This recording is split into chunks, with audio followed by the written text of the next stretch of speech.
अब देखो यार, अगर तुम लोग डॉल्फ जिगलर के हो तो ये वीडियो तुम्हारे लिए होने वाली गए, क्योंकि गाइज एईडब्ल्यू में जिगलर के डेब्यू रूमर्स के बाद डॉल्फ जिगलर को एईडब्ल्यू में देखा गया है। विल ऑस्प्रे के एईडब्ल्यू को ज्वाइन करने के बाद डब्ल्यूडब्ल्यूई के बैक स्टेज से काफी बड़ी अपडेट आ रही है।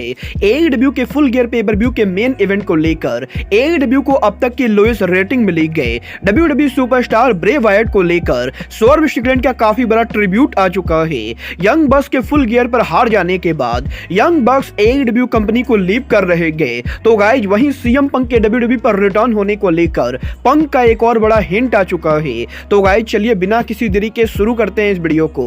और गाइज सबसे पहले बात करेंगे सीएम पंक की। वेल गाइज ये बात तो मैंने आप लोग को ऑलरेडी बताई थी कि एईडब्ल्यू कंपनी इस वीकेंड को जहां उनका फुल गियर पेपर व्यू कर रही थी, वहीं CM Punk APFC MMA show के ऊपर अपीयर हुए थे, जहां पर सीएम पंक इस एमएमए शो के ऊपर फैंस के साथ मीट एंड ग्रीट कर रहे थे। और गाइज जैसा कि आप लोग इस वीडियो में देख सकते हो, काफी सारे लोग यहां पर सीएम पंक से मिलने आए थे, जिनमें से बहुत सारे लोग सीएम पंक का ऑटोग्राफ ले रहे थे।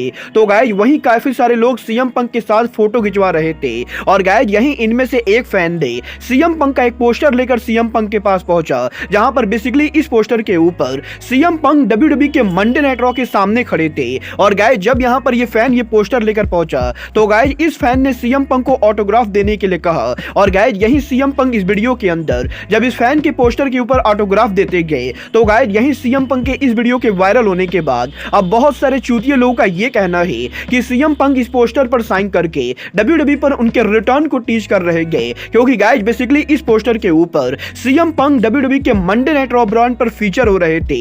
वेल गाइज सबसे पहले तो मैं आपको यह बता दूं, किसी भी मीट एंड ग्रीट पर फैंस यहां पर जो भी पर्सनल चीजें लेकर जाते गए, रेसलर्स यहां पर उन चीजों पर साइन जरूर करते गए। और गाइज सीएम पंक डब्ल्यूडब्ल्यूई पर रिटर्न होंगे या नहीं ये तो आने वाला टाइम बताएगा, बट गाइज सीएम पंक का मीट एंड ग्रीट पर ऑटोग्राफ साइनिंग करना ये यहां पर कहीं से भी सीएम पंक के रिटर्न का हिंट नहीं गए। और गाइज एक बार फिर से सोशल मीडिया के ऊपर चूतिए फैंस फालतू की अफवाह फैला रहे गए। वेल गाइज अभी तो सर्वाइवल सीरीज को देखकर ही पता चलेगा कि पंक यहां पर उनका रिटर्न करेंगे या नहीं। बट गाइज जहां तक बात रही रिटर्न और डेब्यू की, तो गाइज यहीं एईडब्ल्यू के फुल गियर पेपर व्यू के ऊपर एईडब्ल्यू कंपनी के विल ऑस्प्रे को साइन करने के बाद अब डब्ल्यूडब्ल्यूई के बैक स्टेज से ऑस्प्रे को लेकर बहुत बड़ी अपडेट आ रही है, जहां पर फाइटफुल सेलेक्ट ने बेसिकली ये कंफर्म कर दिया है कि डब्ल्यूडब्ल्यूई कंपनी इस चीज को लेकर काफी ज्यादा कॉन्फिडेंट थी कि डब्ल्यूडब्ल्यूई कंपनी ऑस्प्रे को अपने ब्रांड के ऊपर लाएगी। और गाइस डब्ल्यूडब्ल्यूई के एग्जीक्यूटिव्स का ये कहना है कि डब्ल्यूडब्ल्यूई के एग्जीक्यूटिव्स को बिल्कुल भी आइडिया नहीं था कि विल ऑस्प्रे के एनजेपीडब्ल्यू कॉन्ट्रैक्ट के ओवर होने से पहले ही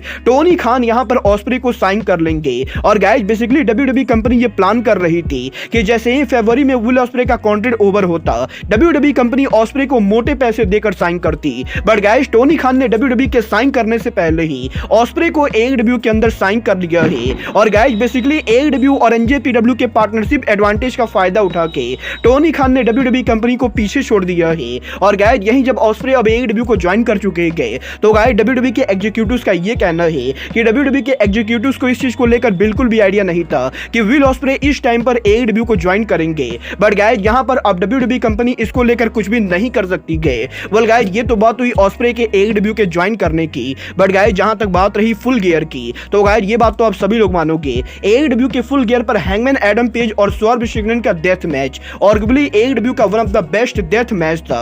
और गाइस यहीं इस मैच के ओवर होने के बाद अब सोशल मीडिया पर स्वर्ग स्ट्रिकलैंड ने एईडब्ल्यू के फुल गियर के ऊपर उनके रेसलिंग गियर को लेकर एक पोस्ट किया है, जहां पर बेसिकली स्वर्ग ये बताते गए कि एईडब्ल्यू के फुल गियर पर स्वर्ग ने जो रेसलिंग गियर पहना था, वो गियर यहां पर ब्रे वायट का ट्रिब्यूट गियर था।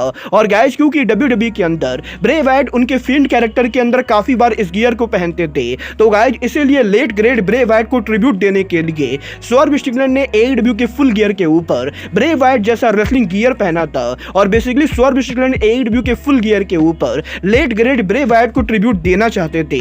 वेल गाइस ये तो बात थी स्वर्ग स्ट्रिकलैंड की ट्रिब्यूट देने की। बट गाइस चलिए फिलहाल आगे बढ़ते और बात करते हैं एईडब्ल्यू के फुल गियर के मेन इवेंट की। वेल गाइस बात करें यहां पर एईडब्ल्यू के फुल गियर के मेन इवेंट की, तो गाइस ये चीज तो हम सभी लोगों ने देखी। एईडब्ल्यू के फुल गियर के मेन इवेंट के ऊपर इस साल हमें ओरिजिनली एमजेएफ और जे वाइट का मैच देखने को मिलने वाला था। बट गाइस पेपर व्यू के 0 आवर के ऊपर एमजेएफ के इंजर्ड होने के बाद लास्ट मिनट पर एडम कोल जे वाइट को फेस करने वाले थे। But guys at the end of the day MJF AEW पर रिटर्न करके फाइनली फुल गियर के मेन इवेंट पर जे वाइट को फेस करते गए, जहां पर मैच के अंदर एडम कोल के काफी इंटरफेरेंस के बाद फाइनली एमजेएफ जे वाइट को बीट करके मैच मैच को जीत जाते गए। और गाइज यहीं अब AEW के फुल गियर के मेन इवेंट को लेकर केज मैच पर ऑफिशियल रेटिंग सामने आ चुकी है। और गाइज आप लोगों को ये सुनकर शौक होने वाला है कि AEW के किसी भी पेपर व्यू के अंदर आज तक जितने भी मेन इवेंट हुए हैं उन सभी मेन इवेंट के मुकाबले केज मैच के ऊपर इस मैच को लोएस्ट रेटिंग मिली गई। क्योंकि गाइज यहाँ पर केज मैच के ऊपर इस मैच को 10 में से मात्र 4 रेटिंग मिली गई, जो कि AEW के हिस्ट्री के किसी भी पेपर व्यू के मुकाबले अब तक का सबसे घटिया मेन इवेंट है। वेल गाइज देखना बहुत ही दिलचस्प होने वाला है कि जे वाइट और MJF के मैच को इतनी घटिया रेटिंग मिलने के बाद रेसलिंग ऑब्जर्वर डेव मेल्जर इस मैच को कितनी रेटिंग देते गए। बट गाइज चलिए फिलहाल आगे बढ़ते हैं और बात करते हैं यंग बक्स के AEW को लीड। बात करें यहाँ पर यंग बक्स की तो गाइज यहीं AEW के फुल गियर पेपर व्यू के ऊपर यंग बक्स के केनी ओमेगा और क्रिस जेरिको से हार जाने के बाद